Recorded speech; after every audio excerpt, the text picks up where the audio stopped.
கமலஹாசன் என்பவர் தேவைப்படுகிற போது ஓபிஎஸ் தேவைப்படுறார். கமலஹாசன் ஒரு திரை நட்சத்திரம். கமலஹாசன் பிரச்சாரத்தில் பிரச்சாரம் செய்தால் அங்கே ஒரு 10,000 மக்களை கூட்டுகிற திரையினுடைய ஈர்ப்பு கமலஹாசனுக்கு இருக்கிறது. எனவே கமலஹாசன் தேவைப்பட்டார்.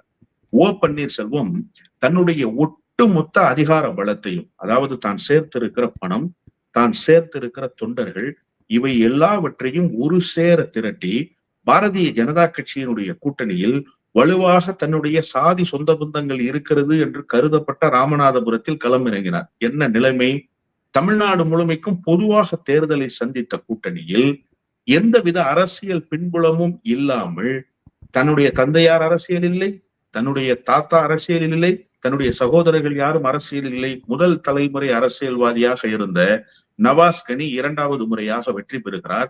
முன்னாள் முதலமைச்சர் தோல்வியை தழுவுகிறார். ஓ பன்னீர்செல்வத்தினுடைய மொத்த படைபலத்தையும் கொண்டு இறக்குனாங்க. அவர்களிடம் இருக்கக்கூடிய பொருளாதார செல்வாக்கை கொண்டு அங்கே செலவு செய்தார்கள். 10வது முறைக்கு ஒன்றிய அரசை நடத்தி கொண்டிருக்கிற பாரதிய ஜனதா கட்சி அவருக்கு பக்கபலமாக இருந்தது. ஆனால் தோல்வியை தழுவினாரு. ஓ பன்னீர்செல்வம் என்ன இம்பாக்ட கிரியேட் பண்ண முடியும் தமிழ்நாட்டு அரசியல்ல? திமுக அந்த முடிவெடுக்கிறதுக்கு கமலஹாசனால் ஒரு 10,000 பேரை கவர்ச்சியாக ஈர்க்கிற அந்த ஒரு வல்லமை அவரிடத்துல இருக்கிறது, திரை நட்சத்திரம் என்கிற அடிப்படையில். இப்ப அந்த மாதிரி ஏதாவது இருக்கா?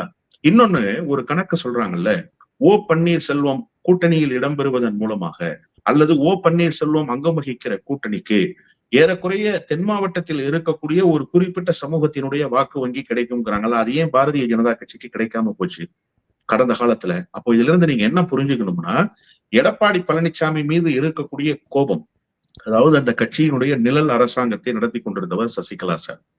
அதன் பிறகு நேரடியாக சசிகலாவினுடைய கட்டுப்பாட்டுக்கு அந்த கட்சி வந்தது. சசிகலாவினுடைய கட்டுப்பாட்டை எப்போது அந்த கட்சி மீறியதோ அப்போது அது கொங்கு கட்சியாக மாறியதுங்கிற கோபம் முக்குளத்து சமூகத்துல இருக்கு. இயல்பான கோபம் தான், அதை ஒன்னும் குறை சொல்ல முடியாது. அதே நேரத்தில் அந்த கோபம் ஓபிஎஸ்க்கு ஆதரவாக மாறிச்சா, பன்னீர்செல்வம் பக்கம் நின்னுச்சான்னு கேட்டா நிச்சயமாக இல்லை. யாருடைய பக்கம் அது மாறி இருக்குன்னா, இன்னொரு அதிகார மையமாக இருக்கிற திமுகவின் பக்கம் அது மாறி இருக்கு.